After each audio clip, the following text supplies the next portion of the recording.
The operation seems to go wrong from the start. Israeli commandos drop from a helicopter into a crowd of hostile activists wielding iron bars. Israelis fail to gain control. In the chaos, say Israelis, a commando's gun is seized, prompting a lethal exchange of fire. The Israeli government claims its troops were ambushed by activists bent on violence. The armada of hate and violence in support of Hamas terror organization was a premeditated and outrageous provocation. The organizers are well known for their ties to global jihad, Al-Qaeda and Hamas. They have a history of arms smuggling and deadly terror. But critics say Israel should have anticipated this. Storming an aid armada in international waters with such loss of life is a PR disaster for Israel.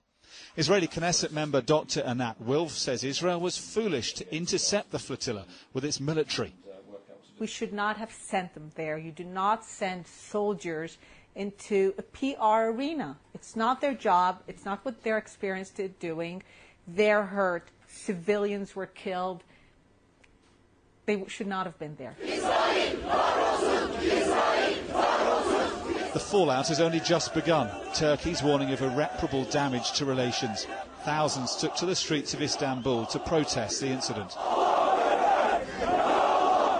In Gaza, Hamas is calling for a day of rage in protest.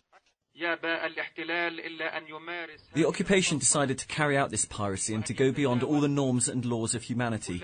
This is maybe not a surprise to us as a Palestinian people, since we know the occupation and its crimes. Hamas had hoped the Freedom Flotilla would bring aid and a boost to its fortunes. The ships and their cargo are on their way to an Israeli port, but the incident is a PR coup for Hamas all the same, at a time when its popularity had been under pressure.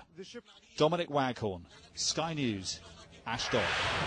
Dominic's in the port of Ashdod, where Israel has set up a holding camp for the activists. Dominic, Israel standing firm on this, Benjamin Netanyahu coming out in full support of the military. Yes, but the picture that is emerging now is one of a badly bungled operation. We just received a briefing from the Israeli military in which they paint this picture of a situation where the Israelis did not have the right intelligence for what they were going into and then didn't handle it when they landed on the deck. We're told there were 15 Israeli commandos using naval vessels and 3 helicopters. They rappelled down ropes onto the deck of this boat, the Mavi Marmara, and clearly they were overwhelmed initially by the numbers of activists on board who attacked them with iron bars and, the Israelis say, knives. And then it seems at least one handgun, not a rifle as earlier reported, but a handgun was taken from an Israeli commando and it was fired. This is what the Israelis are saying at least, and that explains why there was this exchange of fire and a number of activists were killed, up to 19 we're told. So the picture that is emerging really is of this mission that hasn't gone well. It isn't what Israel planned. They didn't have the right intelligence, and when they landed on board this boat, they were initially overwhelmed by activists just with iron bars and knives, if that's true.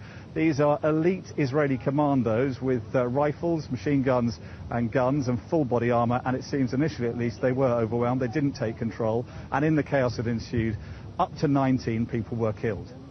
And Dominic, what's happening in the port of Ashdod at the moment? So far there is one boat that's been brought here, has a few dozen activists on board. The other 5 vessels, though, are out at sea. Some are on the horizon behind me, and we're expecting them to be brought here, hopefully before nightfall, the Israeli military say, and then those people on board will be processed. But the Israelis have a challenge on their hands. We understand from reports that there are a number of activists barricading themselves in their cabins on those boats, refusing to go quietly with the Israelis, and that's going to be a problem for them as they go on board and going to have to weevil out these activists and then bring them ashore. The other thing that's happening here is a number of ordinary Israelis have come out to this hill overlooking the port. They are expressing their support for the Israeli military, a number of placards saying, "Well done, IDF," even though this has been an operation where 19 people have been killed in international waters. And despite those protests, there is a lot of disquiet here, a lot of criticism of the way the Israeli military handled this operation and the original decision by the politicians to send in the military and ending up with such a bad PR disaster for Israel on the high seas.